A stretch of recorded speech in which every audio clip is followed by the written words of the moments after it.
감사합니다. 오늘은 믿음의 조상 아브라함 네 번째 말씀, 애굽으로 내려가다, 이런 제목으로 말씀을 전하도록 하겠습니다. 우리가 인물 설교를 할 때는 그 인물에 대한 인생의 스토리를 따라가기 때문에 제목을 특별하게 잡기보다는 그 과정을 주제로 삼아서 말씀을 전합니다. 저는 특별히 그렇게 합니다. 그래서 지금 우리가 아브라함 네 번째 시간으로 하나님께서 아브라함의 삶 가운데 역사하시는 모습을 그의 주제, 그 인생의 스토리를 따라가고 있습니다. 오늘은 애굽으로 내려가다라는 제목으로 말씀 전합니다. 지난주일 말씀 기억나시나요? 아브라함이 하나님의 말씀에 순종하여 드디어 가나안 땅으로 들어갔습니다. 그 가나안 땅에 들어가면서 우리는 아브라함의 인생의 두 가지의 패턴, 신앙의 패턴을 살펴보았습니다. 하나는 그는 말씀을 따라가는 인생이었다. 두 번째는 어디를 가든지 하나님 앞에 제단을 쌓는 예배하는 인생이었다. 아브라함의 인생에 크고 작은 연약한 많은 문제들이 있었지만 그럼에도 불구하고 그는 궁극적으로 말씀을 쫓아갔고 예배하는 인생을 살았기에 하나님은 그의 인생을 기뻐 받으십니다. 또한 아브라함의 연약함에도 불구하고 하나님은 언제나 신실하셔서 아브라함에게 은혜를 베풀어 주셨습니다. 그리고 영적인 가나안 땅을 살고 있는 저와 여러분도 동일하게 이 세상을 살면서 하나님의 말씀을 쫓아 살고 어느 곳에 있든지 하나님 앞에 제단을 쌓는 일을 살아야 된다라고 말씀을 드렸습니다.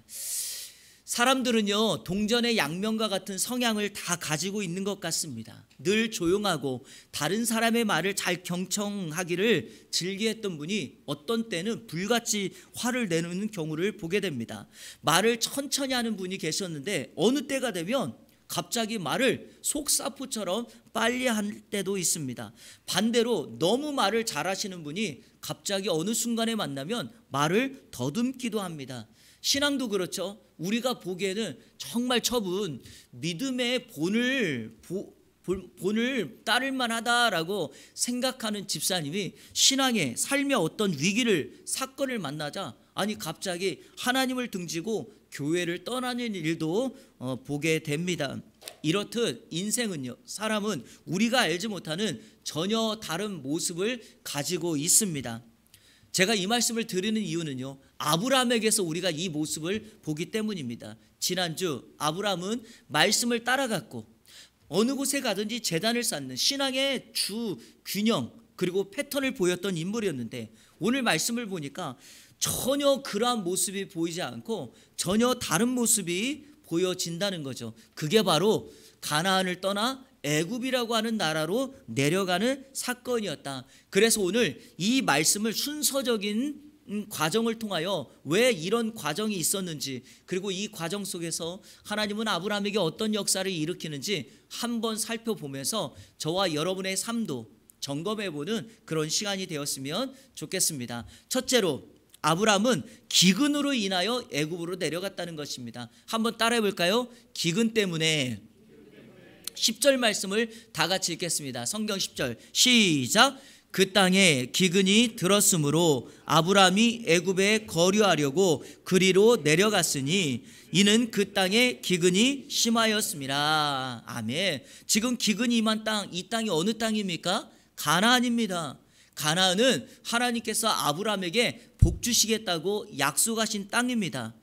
이런 질문 한번 해볼까요? 성도 여러분, 하나님께서 약속하신 땅에 기근이 임할 수 있을까요? 이 질문을 오늘 저와 여러분의 현실 세계 속으로 바꾸자면 이런 질문이 되겠죠. 내가 모든 것 포기하고 예수님을 따르고 교회를 다니기 시작했는데 나에게 문제가 찾아올 수 있을까? 한번 답해 보실래요? 어떻게 답하겠습니까? No, yes. Yes죠. 맞습니다, 여러분. 문제를 만날 수 있고요, 기근을 만날 수 있습니다. 그 땅에, 가나안 땅에 기근이 임할 수 있고 내가 예수님 잘 믿어도 문제와 어려움을 만날 수 있습니다. 내가 예수 믿었다고 가나안 땅에 기근이 없어야 된다라고 생각하는 것은 진짜 신앙이 아닙니다. 내가 약속한 곳에 살고 있는데 그 땅에 기근이 임했다, 하나님의 분명한 의도하심, 목적이 있을 것입니다. 정답을 미리 말씀드리자면 하나님께서 아브라함의 신앙을 훈련시키고 성숙시키기 위한 하나님의 연단의 과정이었음을 아셔야 합니다. 하나님이 아브라함을 갈대아 우르에서 불렀을 때 그가 믿음의 조상으로 부름받은 거지 믿음의 조상이 되어서 부른 것이 아닙니다. 하나님의 부름을 받고 난 이후에 아브라함은 믿음의 조상으로 되기 위하여 계속적인 훈련과 연단이 필요했습니다. 그렇다면 질문은 기근을 만났을 때 어떻게 반응하는 것이 가장 바람직할까요? 바로 믿음의 반응을 해야 된다는 것입니다. 믿음으로 반응해야 된다. 하나님께서 아브라함에게 가나안 땅으로 가라 했고 그 땅에 복을 주겠다고 했다면 아브라함은 그 땅에 기근이 일어났을지라도 믿음으로 반응하면서 그 장소를 떠나면 안 됩니다. 성도 여러분, 혹시 가나안 땅이 어떤 땅인지 아십니까? 성경은 그 땅이 젖과 꿀이 흐르는 땅이라고 했지만 실제 가나안 땅은 매우 건조하고 척박한 땅입니다. 고대 근동, 지금도 이스라엘은요 사막 기후를 가지고 있는 땅입니다.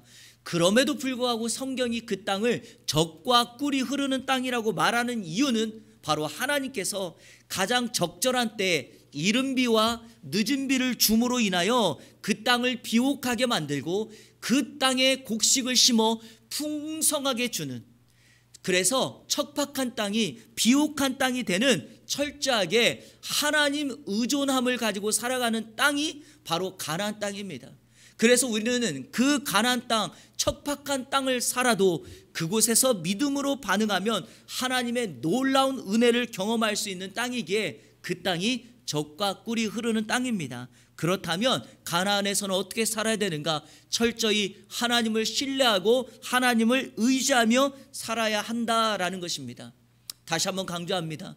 영적 가나안을 살고 있는 저와 여러분들, 오늘 이 땅이 영적 가나안이라고 믿으신다면 우리도 기근을 생각하거나 다가올 염려와 문제를 걱정하지 말고 이 땅에서 하나님께서 우리 인생 가운데 가장 적절한 이른 비와 늦은 비의 은혜를 주실 줄 알아 그 하나님을 신뢰하고 그 하나님만을 의지하며 나가는 저와 여러분들 되시기를 주님의 이름으로 축원합니다. 아브라함이 믿음으로 반응해야 했는데 그렇게 하지 못했습니다. 그래서 아브라함은 애굽으로 내려갑니다. 왜냐하면 10절 하반절에 보니까 기근이 심하였기 때문이다 라고 말합니다. 그렇지 않아도 가나안 땅에 아브라함이 갔을 때 가나안 사람들에게 환대받지 못합니다. 가나안의 원주민들이 아브라함을 공격하고 텃세를 부립니다. 그래서 우리 지난주에 살펴본 것처럼 아브라함이 계속해서 땅을 이동하지 않습니까? 그리고 네게부 지방으로까지 갔다라고 말합니다. 아브라함에게는 매우 서운함이 컸을 것입니다. 하나님이 약속 따라 갈대아 우르 떠나고 하란 떠나고 부모님도 놔두고 왔는데 나에게 이러한 어려움을 만난다니 서운함이 컸을 것입니다. 이런 생각이 들었겠죠. 이거 괜히 온 거 아니야? 잘 온 거 맞나? 하란에 있었으면 이런 고생하지 않았을 텐데, 요즘 젊은이들 식으로 말한다면 개고생하지 않았을 텐데 이렇게 말합니다. 이걸 또 요즘 식으로 바꿔볼까요? 내가 예수 선택한 거 잘한 것인가? 교회 나가는 거, 주일날 장사 안 하고 또 내가 이런 어려운 상황 속에서도 결단하고 교회 나간 거 잘한 건가? 내가 헌금했다가 손해보는 건 아닌가? 내가 시간 들여서 봉사 가고 선교 갔다가 남들보다 더디 가는 건 아닌가? 여러분이 이런 생각을 하시는 때가 있다는 거죠. 문제가 있습니다. 늘 이런 서운함은요, 우리로 하여금 불신앙적인 선택을 하게 만든다라는 거죠. 아브라함 보세요. 서운했는데 기근까지 왔어요. 그러니까 어떻게 합니까? 인간적인 선택을 한다는 것입니다. 그 인간적인 선택이 뭐냐? 바로 애굽으로 내려가는 거예요. 그런데요, 인생을 보면 늘 이런 것 같아요. 자, 보세요. 기근을 만났습니다. 하나님이 그 길 선택하도록 믿음의 결단을 하도록 하면 좋은데 꼭 그럴 때 우리 눈에 보이는 게 바로 애굽이에요. 기근을 만났는데 애굽을 딱 보니까 이게 웬걸? 그 땅에는 물이 풍성해요. 곡식이 풍성합니다. 그리고요, 우리 식대로 말하면 딱 어려움을 만났는데 누가 딱 보여요. 그 사람이 나를 도와줄 수 있을 것 같아요. 내 필요한 물질을 채워줄 수 있을 것 같아요. 내 필요한 공부를 도와줄 수 있을 것 같습니다. 내 어려운 문제를 말 한마디로 해결해 줄 수 있을 것 같습니다. 이런 사람들은 우리 눈에 너무나 자주 보여요. 쉽게 보여요. 더군다나 어려움을 만나면 성도들에게 그런 대상이 잘 보여요. 실제로 여러분, 애굽이라고 하는 나라는 나라 중앙에 나일강이 흐릅니다. 그래서 사시사철 문제가 없어요. 그 나일강의 물을 끌어다가 수로를 끌어다가 곡식을 풍성하게 만들 수 있으니 아브라함 편에서는 나의 현재 기근을 해결할 수 있는 최적의 장소였습니다. 그래서 애굽으로 간 겁니다.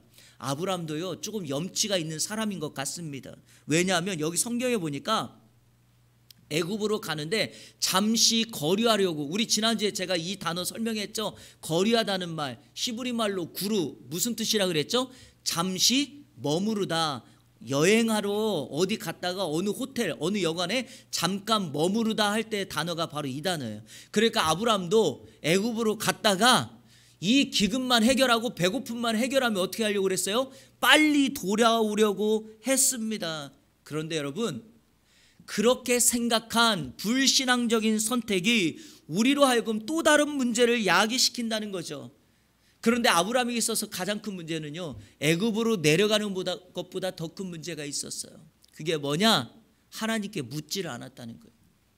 지난주에 우리가 살펴본 것처럼 아브라함이 말씀을 따라가는 인생, 예배하는 인생이었는데 지금 이 장면에서는요, 기근을 만났을 때는요, 하나님께 물었다는 말이 없어요. 저는요 이걸 통해서 분명히 배우는 게 있어요. 우리 성도들의 신앙을 확증해 보건대, 여러분, 우리가 문제를 만나면은요, 나의 예배 생활이, 나의 기도 생활이, 이 서운함 때문에 하나님께 묻는 것이 없어져요. 사라져 버려요. 그런데요, 그거 아셔야 돼요. 그것 때문에, 문제 때문에 하나님을 더 찾고 하나님께 질문하고 하나님 앞에 기도해야지 우리 하나님께서 피할 길을 제시할 줄로 믿습니다. 제가 새벽 예배 올 때마다 제가 한 가지 느꼈던 게 있어요. 한동안 이 새벽 예배 올 때 복도에 이 비상구 있잖아요. 녹색 비상구 있죠. 이것까지도 꺼져 있어가지고 저희 교회 오는 길이 되게 어둡더라고요. 근데 어느 순간부터 비상등 불 있잖아요. 녹색. 여러분, 저희 교회 비상구 혹시 그 등 있는 거 아시나요? 오늘 식사하고 난 이후에 한번 우리 교회 엄청 크잖아요. 각 방만 다 돌아다녀 보면서 비상구 등이 몇 개 있는지 확인해 보세요. 저희 교회가 이거 공사하면서 방을 만들 때요, 위에다가 비상구를 다 달아놨어요. 여러분들은 모르시겠지만 몇 개가 있나 찾아보세요. 근데 이 비상구가 뭡니까? 깜깜할 때 우리에게 빛을 발하여 우리로 하여금 그 길을 제시함으로 거기로 가면 하나님께서 피할 길을 열어주신다는 거죠. 아브라함도 그랬어야 했어요. 기근을 만났을 때 기도하지 않았고 하나님께 묻지 않고 인간적인 방법으로 그냥 내려가 버린 겁니다. 그랬더니 여러분, 어떤 또 다른 문제를 야기시키는가? 애굽을 딱 가는데 갑자기 아브라함에게 극도의 불안과 염려가 찾아오기 시작합니다. 애굽의 문화는요, 이 힘 있는 자가 아내를 취하는 문화였거든요. 갑자기 아내 걱정이 된 거예요. 자기 아내 사례가 너무 아리따워서 혹여나 이 아내로 인하여 어려움 당하지 않을까. 제가 이걸 보면서 기억하는 건, 예나 지금이나 예쁘고 아름다운 여성들은 항상 얼굴값을 하는 것 같아요. 다툼의 원인이 되기도 하는 것 같고요. 우리 한국 사회 한번 보실래요? 얼마나 그렇습니까? 여성들이요, 남성들에게 호감을 가질 때는요, 조건이 참 많아요. 잘생김, 몸도 좋아야 되고, 유머 감각도 있어야 되고, 학력, 직업, 또 가정의 배경 등 다양해요. 그런데 가끔 가다가 이런 경우를 혹시 보신 적이 있나요? 여성은 정말 너무 예쁘고 아름다운데 정말 남성은 이게 아닌 사람이 있어요. 꼭 저희 부부를 일컫는 건 아닙니다. 근데 그런 경우가 있어요. 그때마다 깜짝깜짝 놀라죠. 그런데 여러분, 반대의 경우는요, 우리나라에서 정말 심각합니다. 남성의 경우를 한번 보세요. 이거 일반적인 겁니다. 제 얘기가 아니라 김창욱 교수가 이 얘기를 많이 하던데요. 여성이 아무리 가문이 좋고 부유하고 공부도 많이 하고 목소리도 좋고 모든 것이 다 좋은데 얼굴이 안 이쁘면 다 안 이쁜 거예요. 근데 반대로요, 지금 말한 모든 조건을 갖추지 않아도 얼굴만 이쁘면 다 용서가 된대요. 여기 계신 여성분들은 웃지 마시고요. 남성분들 그렇게 동의하십니까? 또 대답했다가 또 큰일 그래서 그런지 몰라도 우리나라는 두 가지가 참 발달된 나라 중에 하나입니다. 하나는 성형이죠. 우리나라는요, 성형 강국이에요. 의대생들이 1순위로 지원하는 학과가 성형외과라고 합니다. 얼마나 성형을 잘하는지 해외 원정 성형을 옵니다. 또 하나는요, 화장품이 발달한 나라예요. TV 홈쇼핑에서 한 번도 빠지지 않고, 아니 몇 분 간격으로 빠지지 않고 매일 판매되는 것이 화장품이에요. 그리고요, 유튜브 방송에서 적지 않게 많은 사람들이 화장법에 대한 콘텐츠를 가지고 방송을 하는 크리에이터들이 너무나 많습니다. 무엇을 의미하는가? 우리나라는 외모 지상주의가 되었다는 거예요. 그럼에도 불구하고 우리가 기억해야 될 것이 하나가 있죠. 하나님이 한 인생을 향한 형질, 기질은 바뀌지 않는다. 이걸 가리켜서 한번 따라해 보실래요? 저를? 원판, 불변의 법칙. 여러분, 원판은 안 바뀝니다. 그러니까 속지 말자. 외모에 속지 말자. 그래야 돼요. 아시겠죠? 자, 다시 본론으로 돌아와서 제가 이 말을 하는 이유가 있어요. 궁금한 게 이거예요. 여러분, 지금 사라의 나이가 혹시 몇 살인지 아시나요? 65세입니다. 여러분, 65세 여인이 정말 절세 미인일까요? 저는 이런 궁금증이 들은 거예요. 제가 주석을 찾아보니까 여러 해석이 있는데 정말 예뻤다라고 말을 하더라고요.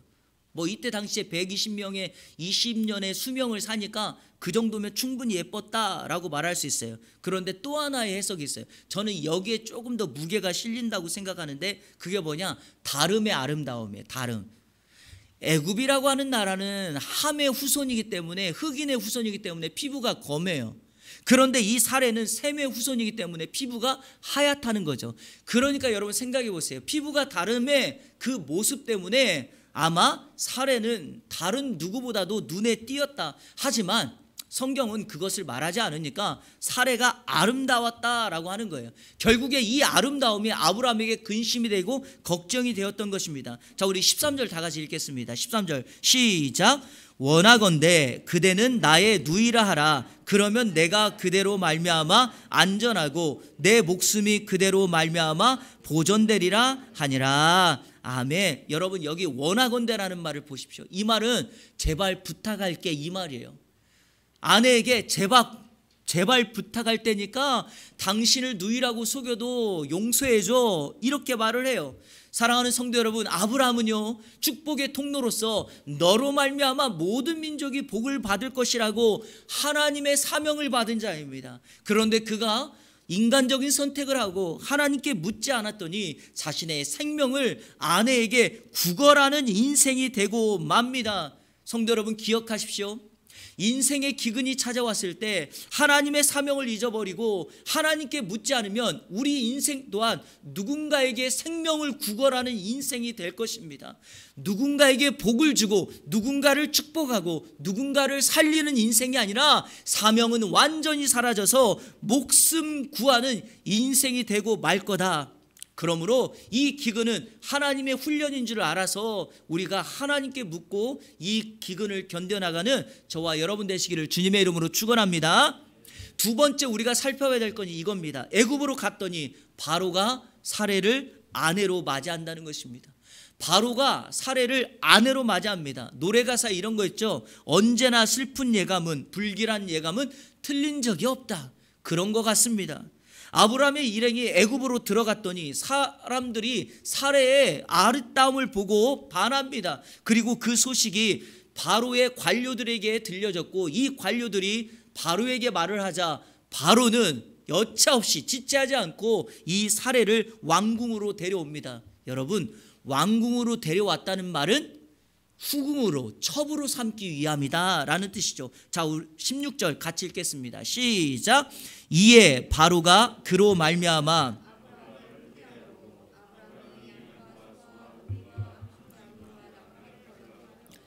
바로가 사례를 궁으로 들인 다음에 아브라함을 후대하는 장면입니다. 이거는 어떤 것이냐면 이런 거예요. 지금 아브라함이 사례를 동생이라고 속였으니까 아브라함 입장에서는 오빠가 된 거니까 바로가 사례를 아내로 맞이하기 위해서 오빠에게 결혼 예물을 준 것과 같은 내용입니다. 그런데 성경이 이런 단어를 써요. 아브라함을 후대했다라고 쓰죠. 여러분, 이 후대라는 말을 기억하셔야 됩니다. 이 후대라는 말이 아브라함이 아내 사례에게 말했을 때 당신 때문에 내 생명이 위협받을지도 모르니까 당신을 누이라고 하자. 그러면 바로의 애굽에서 사람들이 우리를 잘 대해서 내가 안전하게 되겠다라고 할 때 그 안전하다라는 말과 후대하다는 말이 여러분 같은 단어예요. 히브리어 야타브라는 같은 단어를 사용했습니다.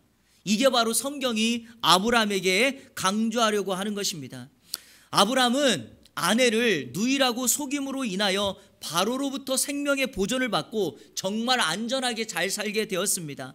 그러나 아내의 사례를 빼앗길 운명에 처해지게 됩니다.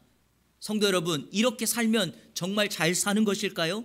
아브라함이 원하던 결과가 정말 이거였을까요? 아닙니다, 여러분. 아브라함은 하나는 알고 둘은 몰랐던 거죠. 자신의 생명을 보존하기 위하여 잘못된 선택을 하는 순간, 불신앙적인 선택을 하는 순간 이와 같은 결과를 가져오게 했다라는 것입니다. 그러니까 아브라함은 힘들어도 생명의 위협을 받아도 하나님께 묻고 하나님을 의지하며 나와야 했습니다. 양식의 두려움으로 인하여 애굽으로 갔고 생존의 위험으로부터 아내를 동생이라 거짓말을 했다는 거죠. 잠언 29장 25절 한번 읽어볼까요? 이 성경 구절이 여러분에게 교훈이 될 것입니다. 같이 읽어보겠습니다. 시작. 사람을 두려워하면 올무에 걸리게 되거니와 여호와를 의지하는 자는 안전하리라. 아멘. 이렇게 여러분, 사람이 아닌 하나님을 의지하는 우리 이 안에 성도님들 되시기를 주님의 이름으로 축원합니다. 오늘 이 사건 속에 담겨있는 영적 의미를 여러분에게 한 가지 소개합니다. 아브라함은 생명을 보존하고 안전하게 하여 아내를 누이 동생이라고 속이는 거짓말을 합니다. 성도 여러분, 거짓말을 하는 순간 사단의 제물이 된다는 걸 기억하십시오. 사단은 요한복음 8장 44절에 보니까 그는 거짓말쟁이요 거짓의 아비였다라고 말했죠. 거짓말은 사단으로부터 온 것입니다. 아브라함이 지금 거짓말을 하여 자신의 생명을 보존받으려고 하는데 이 거짓말을 하는 순간 사단의 제물이 되어서 숨겨진 사단의 도구가 돼버리고 맙니다. 여러분, 사례를 바로에게 빼앗겼더니 바로가 사례를 데려다가 누구로 삼죠? 아내로 삼습니다. 여러분, 만약에 사례가 아브라함의 아내로 남아있지 않다면 이 땅에 약속의 아들 이삭은 태어나지 못합니다. 또 하나, 이삭이 태어나지 못하면 이 땅에 우리의 메시아로 오실 예수 그리스도가 태어나지 않죠. 사단은 이 세상에서 사람을 범죄케 하고 난 이후에 모든 순간마다 예수 그리스도를 이 땅에 멸하려고 하는 전략과 계략을 가지고 있습니다. 그러므로 예수님을 십자가에 죽이게 하려고 했던 거죠. 아니, 실질적으로 십자가에 죽인 거죠. 온 세상이 어둠 가운데 임함으로 사단은 자기의 전략이 성공했다라고 생각했습니다. 그러나 예수님께서 죽음의 권세를 깨고 부활하심으로 사단의 머리에 치명타를 주므로 예수 그리스도를 의지하는 자에게는 동일한 생명의 역사, 구원의 역사가 일어나게 된다는 거죠. 그런데 여러분, 이 거짓말로 인하여 아브라함은 사례를 빼앗기고 약속의 아들 이삭을 태어나지 못하게 했는데 바로 그 전략이 사단의 전략이었다. 그러므로 성도 여러분, 우리에게는요, 아무리 서운하고 억울하고 문제가 찾아올 때마다 그 문제를 해결하기 위하여 인간적인 방법으로 거짓말을 하면 또 다른 문제를 낳고 궁극적으로 하나님의 목적이 아니라 사단의 도구로 전락한다는 사실을 오늘 말씀을 통하여 꼭 기억하는 저와 여러분들 되시기를 주님의 이름으로 축복합니다. 마지막 세 번째, 하나님께서 개입하신다. 한번 따라해 보십시오. 하나님께서 개입하신다. 지금의 모든 상황은 더 이상 아브라함이 스스로 할 수 있는 것이 없습니다. 바로 그 순간에 우리 하나님께서 개입하십니다. 영화 보셨나요? 영화 같은 거, 드라마 같은 거 보면 여주인공이 위기에 처하며 도저히 힘이 없어서 문제를 해결할 수 없으면 그때 마치 약속이나 한 듯이 남자 주인공이 쏜살같이 나타나서 그 문제를 해결하지 않습니까? 지금이 그렇습니다.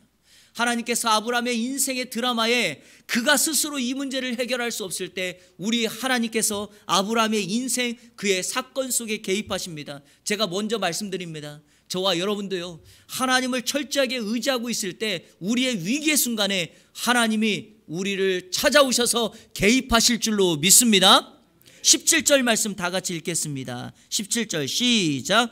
여호와께서 아브라함의 아내 사레의 일로 바로와 그 집에 큰 재앙을 내리신지라. 아멘. 여호와께서 바로와 그 집안에 재앙을 내렸다. 이유가 뭡니까? 사레를 후궁으로 데려간 일 때문입니다. 사랑하는 여러분, 하나님은 당신이 세우신 구원의 역사, 하나님의 섭리를 반드시 이루시는 분입니다. 그 안에 저와 여러분이 도구로 사용되었다면 그거 감사한 거예요. 하지만 여러분, 내가 아니라도 하나님의 구원의 역사, 하나님의 섭리는 완성될 거예요. 그럴 때 우리가 하나님 앞에 쓰임받도록 하나님 앞에 간구하는 거죠. 아브라함은 실수하고 연약하지만 하나님은 언제나 신실하다는 사실을 기억하십시오. 자, 오늘 말씀에서 우리가 한 가지 또 봐야 될 것은 이거예요. 여러분, 잘못은 아브라함이 했죠. 그런데 하나님이 지금 누구를 책망합니까?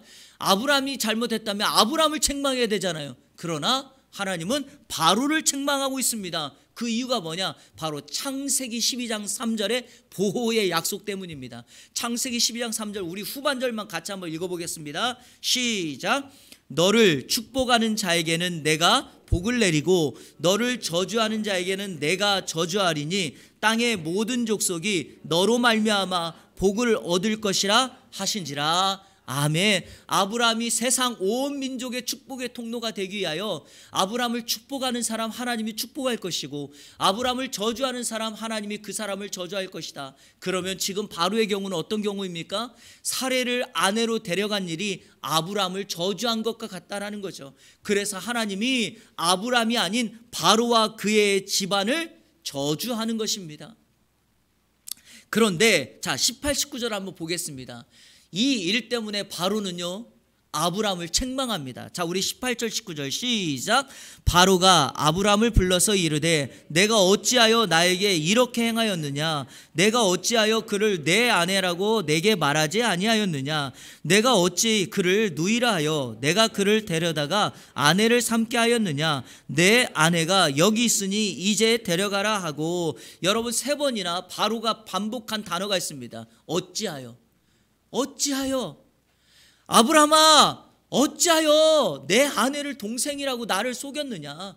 처음부터 아내라고 했으면 내가 내 아내를 이 궁으로 데려오지 않을 것이지 않느냐? 바로는 억울했을 것입니다. 그래서 지금 아브라함을 뭐하고 있죠? 책망하고 있는 것입니다. 여러분, 이것이 우리에게 보여주는 말씀입니다. 저와 여러분들이 하나님의 사람으로 축복의 통로로 이 세상 가운데 하나님이 보내신 그곳에 서서 누군가를 축복해야 되는데 우리가 그 일을 감당하지 않으면 바로의 외침처럼 왜 당신은 그렇게 살아가지 않냐고, 당신이 하나님을 믿는 축복의 통로인데 어째서 우리를 축복하지 않냐고, 어째서 기도하지 않냐고, 어째서 우리를 위하여 섬기지 않냐고, 어째서 예수님 전하지 않냐고 이렇게 우리를 책망할지도 모릅니다. 그러므로 하나님께서 아브라함을 통하여 주신 약속은 오늘 저와 여러분에게 주신 약속인 줄로 믿습니다. 그래서 우리는 이 세상을, 우리가 속한 그 지역을 책임질 축복의 통로임을 기억하시고 너로 말미암아 이 세상의 모든 사람들에게 복을 전달하는 하나님이 사람이 돼야 될 줄로 믿습니다. 마지막 20절 말씀 같이 한번 읽겠습니다. 20절 시작. 바로가 사람들에게 그의 일을 명하매 그들이 그와 함께 그의 아내와 그의 모든 소유를 보내온. 자, 사건이 다 맞춰지고 바로가 지금 뭐 하는 거죠? 아브람과 그의 일행과 모든 소유를 가나안으로 돌려보낸 거예요.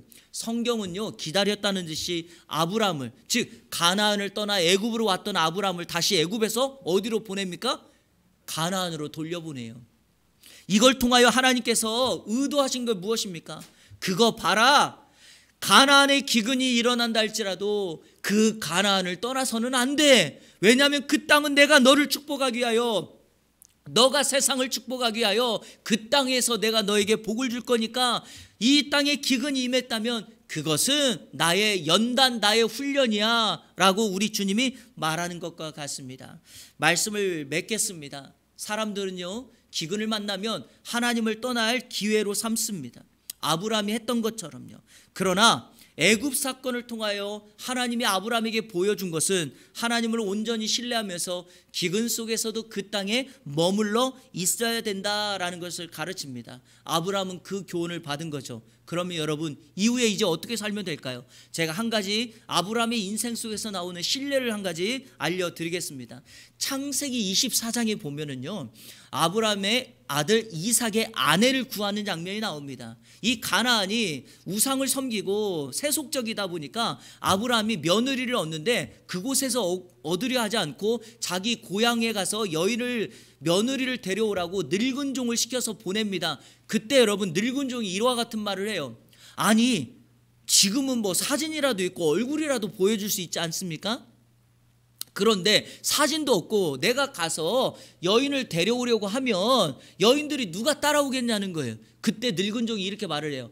주인님, 그러면 내가 아들 이삭을 데려다가 그곳에 가서 얼굴을 보여주고 그 며느리를 데려오면 어떨까요? 라고 하는 말을 합니다. 그때 아브라함이 이와 같은 결단의 말을 합니다. 창세기 24장 6절부터 8절 긴데요, 쉬운 성경으로 쭉 한번 읽어보겠습니다. 자, 우리 자막 보시면서 같이 읽겠습니다. 시작.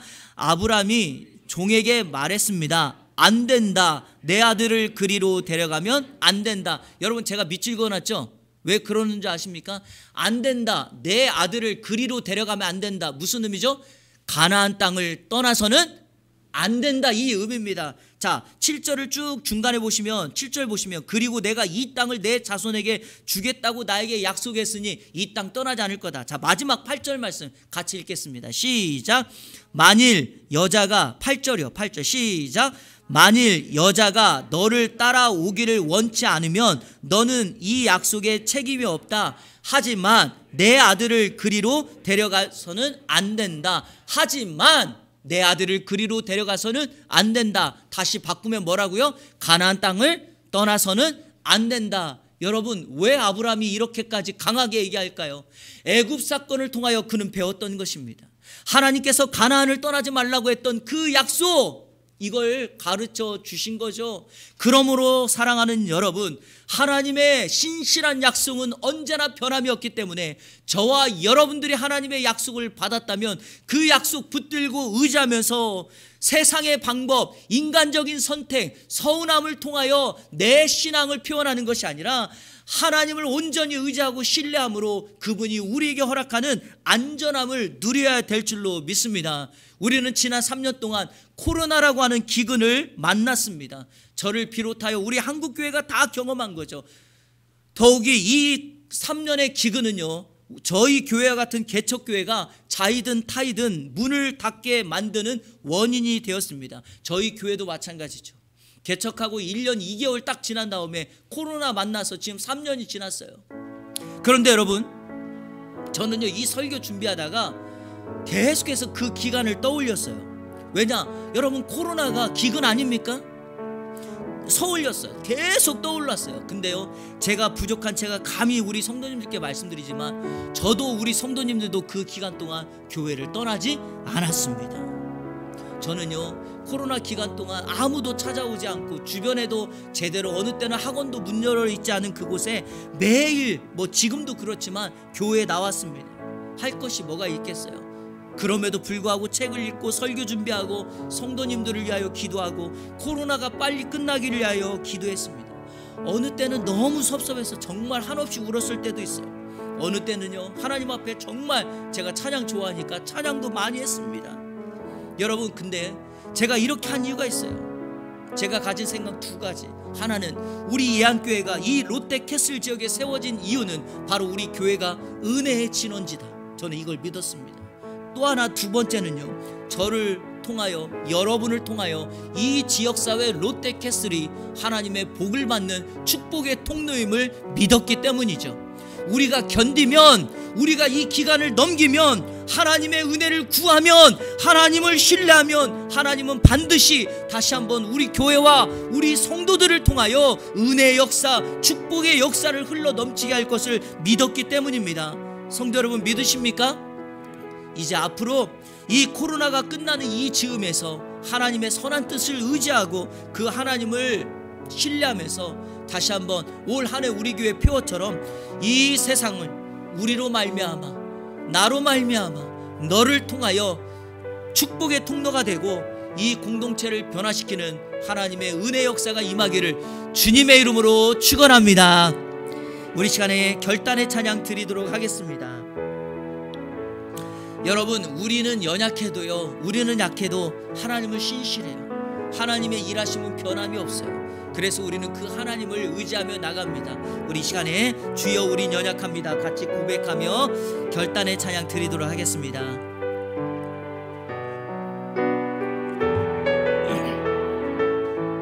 주여 우린 연약합니다. 주여 우린 연약합니다. 우린 오늘을 힘겨워합니다. 주 뜻 이루며 살기에 부족합니다. 우린 연약합니다. 주여 우린 넘어집니다. 주여 우린 넘어집니다. 오늘 하루 또 실수합니다. 오늘 하루 또 실수합니다. 주의 긍휼을 구하는 죄인입니다. 우린 주만 바라봅니다. 아멘. 한없는 주님의 은혜, 한없는 주님의 은혜, 온 세상 위에 넘칩니다. 가릴 수 없는 주 영광, 온 땅 위에 충만합니다. 주님만이 길이 오니 우린 그 길을 따라갑니다. 우린 그 길 따라갑니다. 그날에 우릴 이루신 주는 완전합니다. 다시 한번 고백합니다. 한없는 주님의 은혜 기대합니다. 온 세상 위에 넘칩니다. 가릴 수 없는 주 영광, 온 땅 위에 충만합니다. 주님만이 길이 오니 믿습니다. 우린 그 길을 따라갑니다. 우린 그 길 따라갑니다. 그날에 우릴 이루신 주는 완전합니다. 주님만이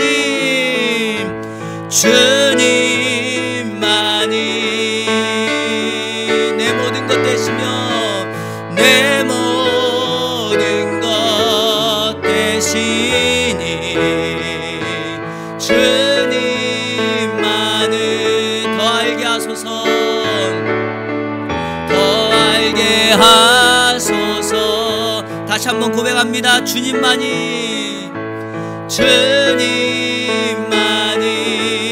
내 모든 것 되시니 내 모든 것 되시니 주님만을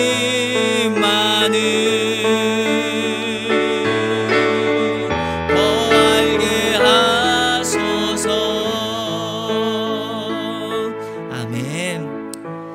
여러분, 우린 연약해도 하나님의 은혜는 넉넉하고 하나님의 은혜는 이 공간을 다 채울 것입니다. 여러분에게 한 가지 부탁드리고 싶은 것은, 그래서 우리는 하나님을 더 알아가야 된다는 것입니다.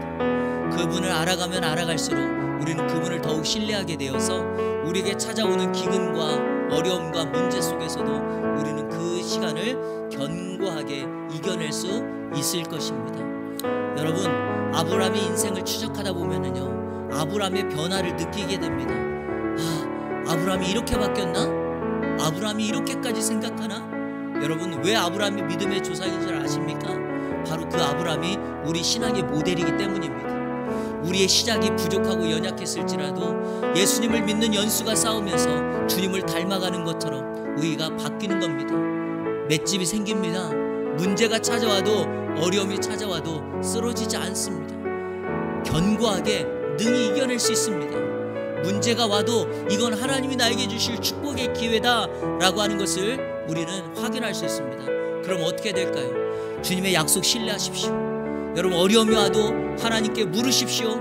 예배하는 일을 포기하지 마십시오.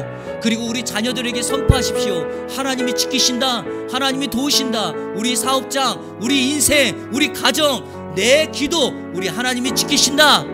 여러분, 우리가 가면 짧게 가지만 하나님이 가시면 날개를 달고 갈 수 있습니다. 하나님을 의지하게 하십시오. 그래야 됩니다. 그리고 두 번째, 여러분, 우리 교회가 은혜의 진원지가 될 줄로 믿습니다. 수없이 많은 교회 가운데 왜 또 하나의 교회냐라고 말하지 마시고, 여러분이 이 교회를 통하여, 우리 이한교회를 통하여 이 땅에 하나님의 은혜를 나누기를 원한다면 하나님은 반드시 우리 교회가 이곳에 세워진 목적과 저와 여러분을 통하여 온 민족이 복을 받는 주의 은혜 역사가 임하게 될 줄로 믿습니다. 세 번째, 여러분, 하나님께서 주신 여러분의 일터 왜 주셨나요? 우리에게 책임지라고 주신 것입니다. 그 사람들이 혹여라도 나중에 어찌하여 나에게 이렇게 했냐라고, 왜 우리에게 예수님 전하지 않았냐고, 왜 우리를 위하여 축복 기도하지 않았냐고 물으면 뭐라고 답하시겠습니까? 나와 함께 있는 공동체에 있는 사람들 축복하라고 하신 것입니다. 혹여 여러분이 리더십을 가지고 있다면 더 좋은 기회입니다. 여러분이 가진 리더십을 가지고 그 사람들을 축복하십시오. 예수님을 전하십시오. 삶으로 기도하면서 내 것을 나누고 섬기면서 여러분의 삶을 통하여 예수님을 비추십시오. 반드시 그들을 주님을 만나는 기회가 될 줄로 믿습니다. 우리 시간에 오늘 아브라함의 말씀을 생각하며 이 세 가지의 기도 제목 가지고 같이 한 목소리로 기도하며 나갑니다. 다 같이 기도하겠습니다. 하나님 감사합니다. 오늘 거룩한 주일 우리에게 허락하여 주시고 오늘 이 말씀을 통하여 우리에게 귀한 은혜를 묵상하게 하시니 감사합니다. 하나님, 우리는 연약하고 부족하지만 하나님의 은혜는 한이 없어서 우리를 채우고도 남음이 있는 줄로 믿습니다.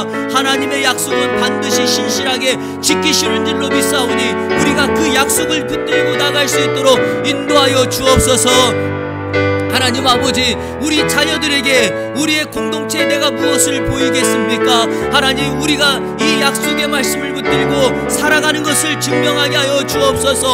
어떤 문제, 환경, 어려움이 온다 할지라도, 내 인생에 영적인 기근이 온다 할지라도 하나님께 묻게 하여 주시고 예배하게 하여 주시고 신앙을 포기하지 않게 하여 주시고 주님을 신뢰하며 의지하며 나갈 수 있도록 인도하여 주옵소서. 우리 사랑하는 자녀들에게, 우리 사랑하는 가족들에게 선포하게 하여 주옵소서. 예수님 때문에 살아갈 수 있다. 예수님 때문에 이겨낼 수 있다. 예수님 때문에 우리가 지금까지 여기까지 올 수 있었다라고 선포하게 하여 주시고 우리의 속한 공동체 복의 통로로 살아가게 하시고 우리로 말미암아 하나님의 복을 받는 역사가 있게 하여 주시고, 하나님, 우리 한교회가 이 롯데캐슬 지역의 은혜의 진원지가 되게 하여 주시고 우리 성도들과 함께 복의 역사를 나누는 축복의 통로가 될 수 있도록 인도하여 주옵소서. 받은 것을 나누며 섬기며 나가게 하여 주옵소서.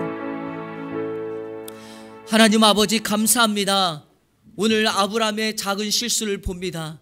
피할 수 없는 기근을 만났을 때 아브라함이 서운함을 통하여 인간적인 방법으로 불신앙적인 선택을 하였을 때 그 선택이 더 큰 문제를 야기하였던 것처럼 어떤 인생의 어려움과 기근이 온다 할지라도 우리는 하나님 앞에 묻고 하나님께 기도하고 하나님께 예배함으로 나아가는 주의 은혜가 있게 하여 주옵소서. 하나님, 이 이한교회가 영적 가나안이 되어서 하나님의 약속된 은혜와 신실하신 하나님의 구원의 역사가 우리 교회 안에서 이루어지게 하여 주시고 온 성도들이 이곳에 모여서 받은 은혜를 서로 나누며 또 신앙으로 무장하고 훈련하고 우리 하나님을 더 알아가서 우리의 삶의 현장 보내시는 곳에서 흩어지는 교회로서 축복의 통로로 살아가는 이번 한 주간 되게 하여 주옵소서. 예수 그리스도의 이름으로 기도하옵나이다. 아멘.